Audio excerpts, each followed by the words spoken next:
Les 24 heures du Mans 2007, bienvenue pour une édition forcément appelée à prendre une place à part dans le grand livre d'histoire de la compétition automobile. Frédéric Espinos. Et oui, Bruno Van de Stick, non seulement parce qu'il s'agissait de la 75e édition de l'épreuve, mais surtout un grand constructeur Peugeot qui effectuait son retour tout en défiant le tenant du titre, Audi. Peugeot, le grand retour après 2 victoires au Mans qui déjà remontent à 1992 et 1993 avec l'inoubliable 905. En face, l'adversaire Audi s'est déjà imposé en terre sartoise à 6 reprises. Au cours des 7 dernières années, la génération 2000 des 24 heures du Mans a commencé sous le signe de la domination Audi. Et de ces 6 victoires à Audi, la plus récente, celle de 2006, restera à jamais classée parmi les plus beaux exploits techniques automobiles, puisque concrétisée avec le modèle R10 à moteur diesel, 12 cylindres, 5 litres 5, décrit comme le plus sophistiqué, le plus abouti des moteurs de voitures de sport jamais élaborés. Constructeur de tradition dieseliste, Peugeot s'est également lancé dans le développement d'un moteur diesel V12 5 litres 5 destiné à propulser le prototype 908 HDI avec filtre à particules. L'intensité de la course annoncée en catégorie prototype se reflète aussi en GT1 avec les Corvettes de General Motors, les Salines développées par Oreca, des Corvettes, des Salines et des belles anglaises avec Aston Martin et la DBR9, la prestigieuse marque dont le palmarès sportif comprend une victoire au classement général des 24 heures du Mans remportée en 1959. Ah, Le Mans, Frédéric, une vie, une fête, une convivialité et la proximité entre les pilotes et le public. Oui, durant toute une semaine, cette communion s'opère entre les pilotes, le public, les voitures, pour vivre des moments inoubliables. Et approcher les grands, les maîtres, les seigneurs de l'endurance. Et bien sûr, des 24 heures du Mans.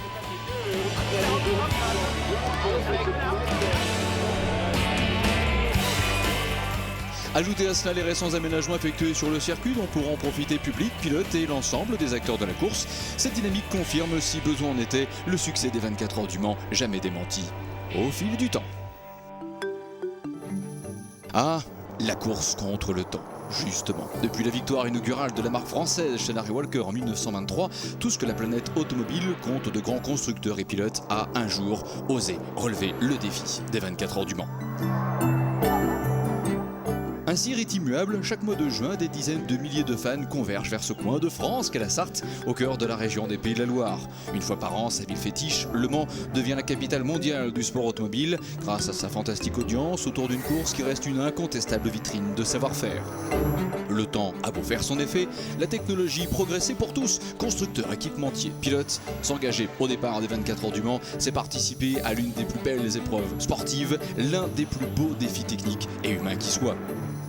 Au fil des ans, des marques aussi réputées que Bentley, Alfa Romeo, Ferrari, Jaguar, Mercedes, Ford, mais aussi Porsche, toutes sont venues chercher notoriété et reconnaissance à travers les 24 heures du Mans. Ce mythe s'est lui-même bâti sur des séquences particulières comme par exemple le fameux départ type Le Mans, maintenu jusqu'en 1969 avec les pilotes qui traversaient la piste à pied. Seulement, piquer un sprint pouvait aussi engendrer des départs trop précipités, avait jugé Jackie X, étant reconnu que bien des pilotes s'est lancé sans prendre le temps de s'attacher par la seule volonté d'être tout simplement le plus prompt, le héros du premier tour. Le Mans, son histoire, ses exploits, mais aussi ses drames, comme le terrible accident de 1955, le plus grave de toute l'histoire du sport automobile. Dès lors, il ne pouvait être rendu meilleur hommage aux victimes que d'anticiper, renforcer, améliorer partout, pour tous et en tout point celle qui, dans les esprits, reste forcément une priorité, la sécurité. Les spectaculaires progrès dans le domaine trouveront quelque part leur illustration avec les spectaculaires envolées qui affecteront les Mercedes de Mark Webber et Peter Dumbrek en 1999. Tous deux s'en sortiront non seulement indemnes, mais heureusement poursuivront ensuite une remarquable carrière.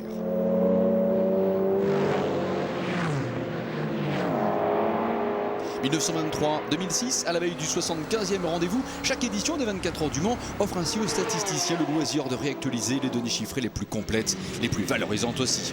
Ainsi, la célèbre marque Porsche peut-elle s'enorgueillir de détenir le record de victoires aux 24 heures du Mans, 16 en tout contre 9 pour Ferrari, deuxième au classement des marques les plus glorieuses en Sarthe. Cette victoire au palmarès de Jaguar, suivie par Audi qui, à la veille de cette édition 2007, pouvait légitimement espérer égaler la marque britannique. À propos, 7, c'est aussi le nombre de victoires décrochées entre 1997 et 2005 par le Danois Tom Kristensen, qui ainsi aura éclipsé le record de 6 victoires auparavant détenu par Monsieur Le Mans, que reste Jackie Ickx. Autre coup d'œil dans le rétro 1971, cette année-là, bien des records seront battus. Déjà celui de la moyenne du record du tour en course avec la performance de Jackie Oliver au volant de sa Porsche 917 à 244 km/h de moyenne. Véloce mais aussi endurante, la Porsche 917 permettra l'année suivante, 1971, à l'équipage Helmut Marko Gisch van Lennep d'accomplir l'extraordinaire distance de 5335 km en 24 heures, un record toujours d'actualité.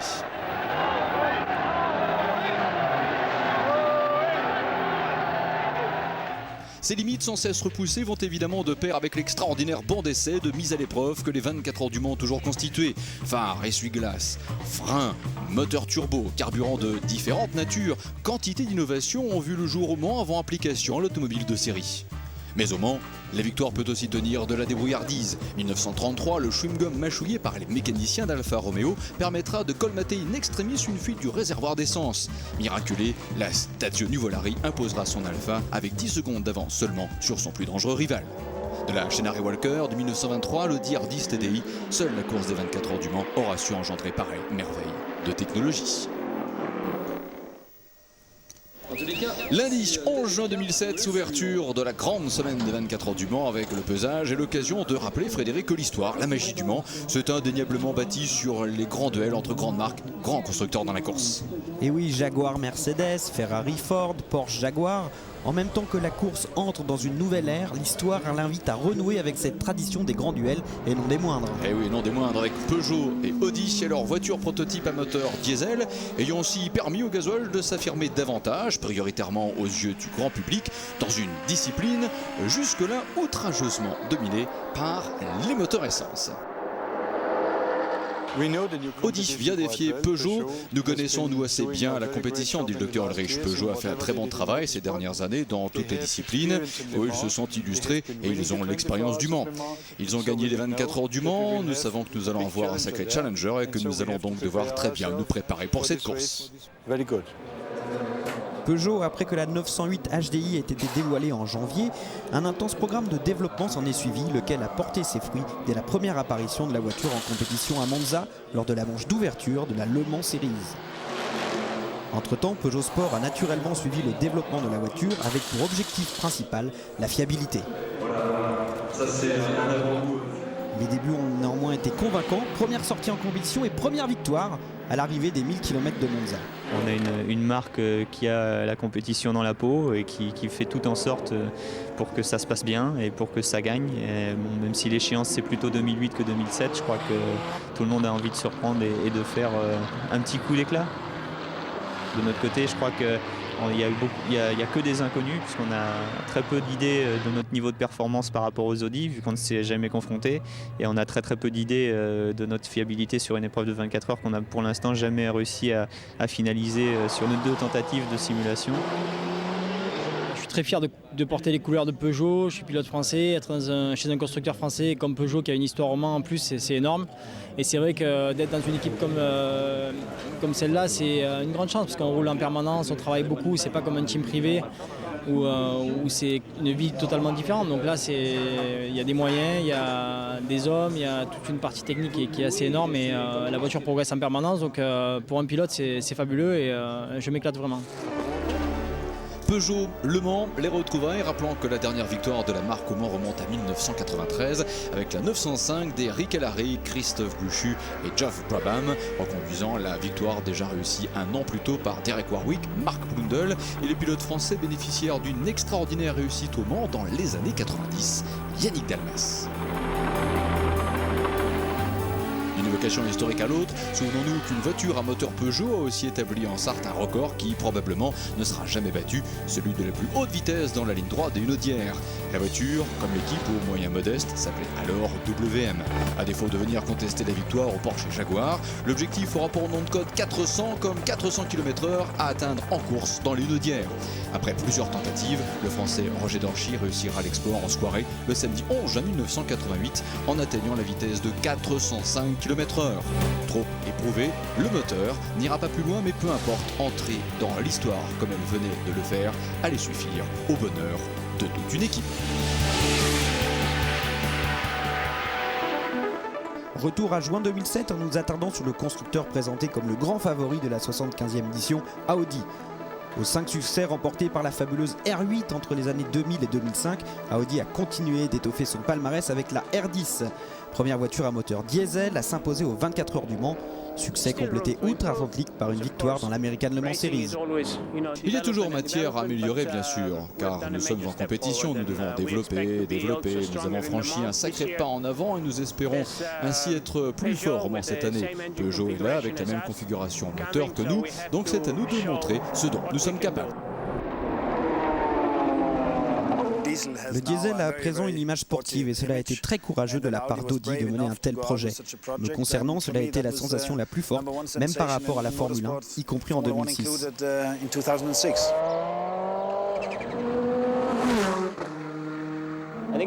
Nous préparons 2007 depuis longtemps en fait, sur la base de notre expérience qui remonte déjà à loin.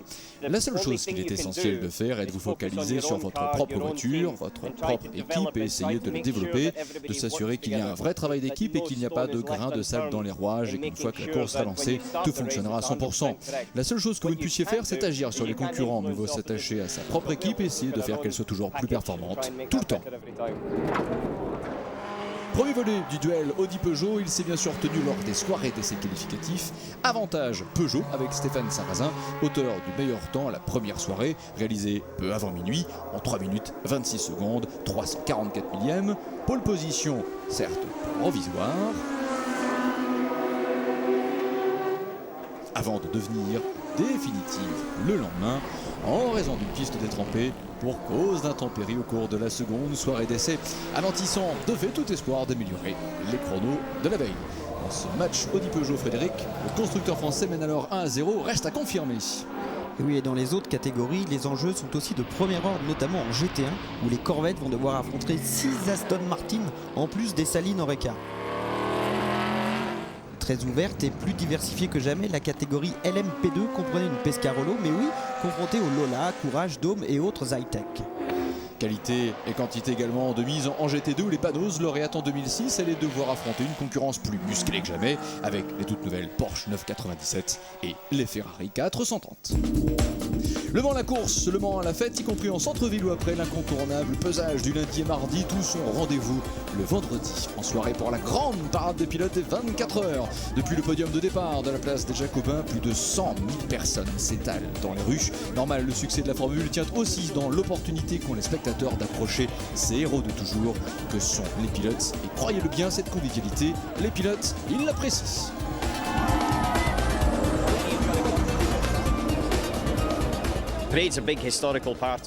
La parade est un moment historique des 24 heures du Mans. Je me souviens la première fois où je suis venu ici, il y avait une femme qui devait avoir environ 90 ans et qui applaudissait. Je me disais en moi-même que chaque année depuis 50 ans, elle devait applaudir de la sorte.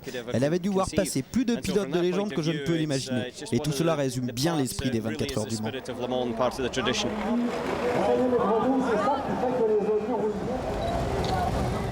Ah, c'est une bonne idée, c'est sympa de défiler devant des milliers de gens qui viennent, qui descendent. C'est comme ça, chaque année, c'est super.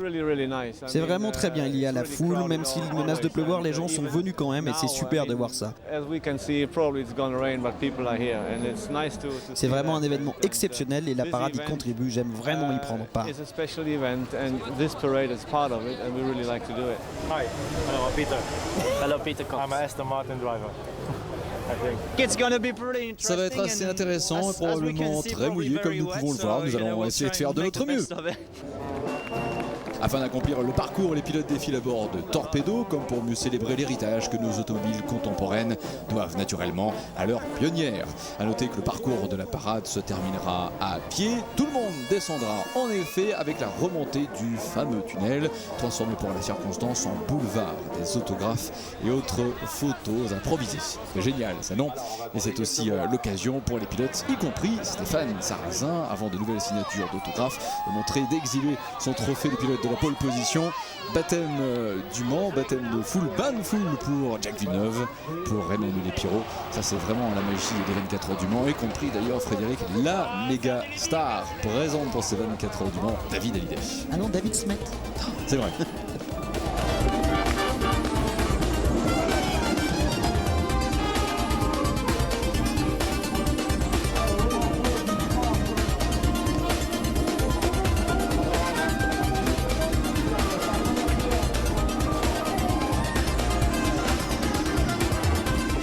Les Hawaiian Tropic amènent un rayon de soleil et parmi les pilotes à défiler, il y a Dindo Capello. C'est quelque chose qui fait partie de l'histoire de la course à laquelle nous prenons part volontairement.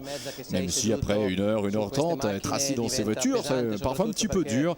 Surtout que nous avons déjà l'esprit très concentré sur demain et le départ de la course. Ce qui peut augmenter la tension nerveuse des pilotes.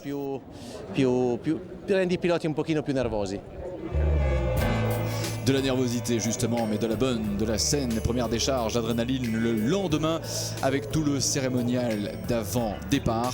Un départ des 24 heures du Mans qui, à partir de juin 2007, sera justement donné à 15h. Présent sur la piste, celui qui reste naturellement un maître incontesté de l'endurance, Jack Hicks. Évoquer Le Mans est toujours un moment très spécial, en particulier le départ. Je pense que tout pilote a envie de gagner Le Mans au moins une fois. Cette année en particulier, avec ce duel entre Audi et Peugeot. Avec ce temps qui est incertain, pas vraiment excitant. Vous avez d'autres voitures comme les Courage ou les voitures d'Henri Pescarolo qui ont vraiment un rôle à jouer si le temps reste ainsi. Donc c'est promis, il va y avoir du spectacle comme vous voyez dans ces tribunes complètement pleines. Je pense que c'est la plus grande fréquentation qu'il y a depuis que ça existe. Il le mérite puisque la bataille sur la piste sera fantastique. Jack Hicks y a fait allusion, la météo c'est la grosse question du moment, les bulletins sont formels, 73% de chances de voir la pluie arriver pour la journée du samedi et 90% d'assister à un dimanche pluvieux. Il y a pour l'instant du soleil, il y a également en piste le Premier ministre à venir assister au départ des 24 heures du Mans, enfant du pays de surcroît, monsieur François Fillon, accompagné de madame Roselyne Bachelot, la ministre de la Santé, de la Jeunesse et des Sports. Les dernières photos, notamment la photo officielle, celle des équipages au départ des 24 heures du Mans avec, sur la grille, un effectif de 54 voitures. Samedi 16 juin 2007, 15h, à la pendule officielle Rolex des 24 heures du Mans, départ des 75e 24 heures du Mans, la Peugeot en pôle au volant, Sébastien Bourdet, le 10, voiture adversaire déclarée, numéro 2, Dindo Capello, le départ, bien pris pour les premières longueurs, par Sébastien Bourdet, mais les Audis aussitôt se portent à l'attaque. Une pression pour Sébastien Bourdet, enfant du pays, qui va absolument virer en tête et boucler ce fameux premier tour en première position. Freinage du ralentisseur, mais effectivement il y a eu des nuages. Regardez bien également l'objectif de la caméra, effectivement des premières gouttelettes et un Sébastien qui s'est un petit peu fait surprendre par des conditions d'adhérence assez fragiles, il est vrai. Heureusement, pas de bac à gravier et aussitôt les Peugeot se placent en chasse derrière le 10 numéro 2, passé en tête. Nous avions pas mal de problèmes avec les gommes arrière et maintenant avec la piste qui s'améliore, le grip ça aide beaucoup. Vous savez, au Mans, vous avez toujours des choses à découvrir, surtout sur un programme qui n'a que 6 mois. On fait tout ce qu'on peut et l'équipe également. Retour sur cette image, caméra embarquée depuis le 10 numéro 2 avec ce freinage de Sébastien Bourdet qui ouvre la trajectoire à le 10 numéro 2 qui dès lors passe en tête. Peugeot, Audi, le chassé croisé a bien commencé, avantage pour l'Audi numéro 2 et une première offensive menée par la voiture numéro 1, au volant de laquelle le relais de départ est assuré par Frank Bella entre Mulsanne et Indianapolis à ici près de 340 km/h. Le pilote Audi est passé et donc 2 R10 se retrouvent alors en tête.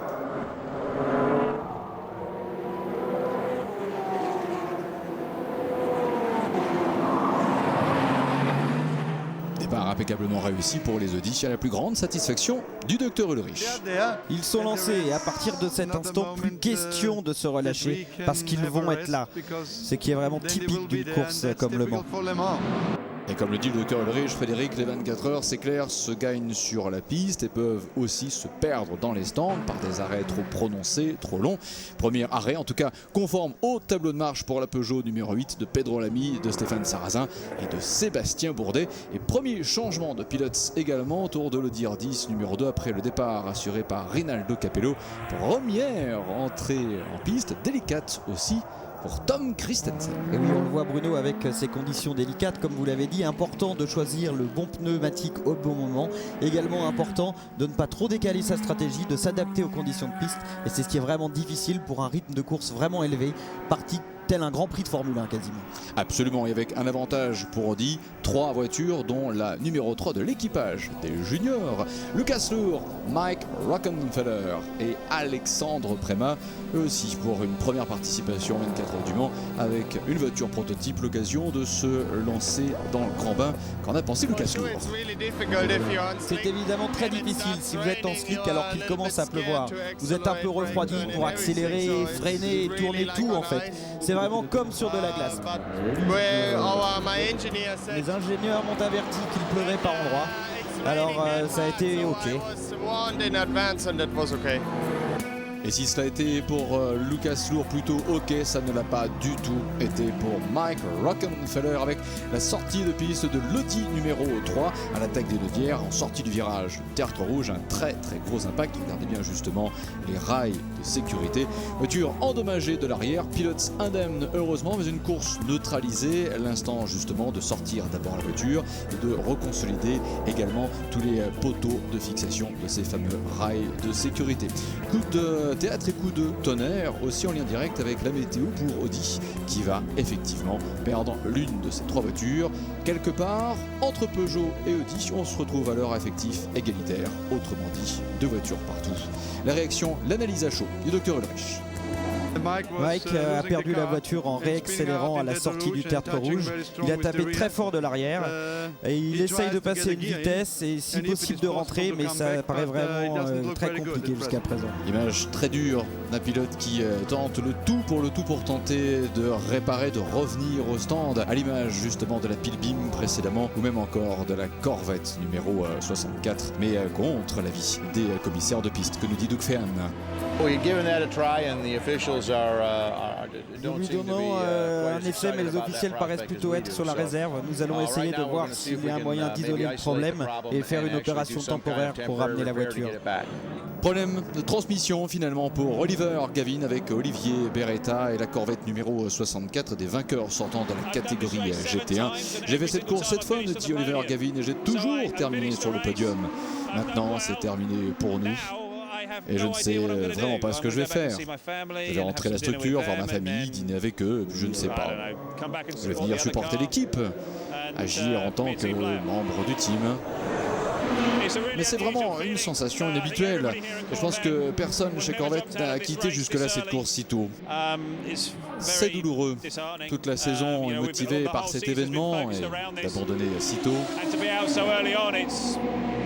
c'est si frustrant. Ah oui, très grosse frustration pour Oliver Gavin, une Corvette numéro 64 que devait également piloter Max Papis. Retour à la catégorie LMP1 et les Peugeot 908 dont nous allons prendre des nouvelles. Pour le moment, on est face à des conditions qui changent très souvent. Donc entre les safety cars, on essaye de gérer au mieux les changements de pneus, les ravitaillements et on reste au contact et c'est ça qui est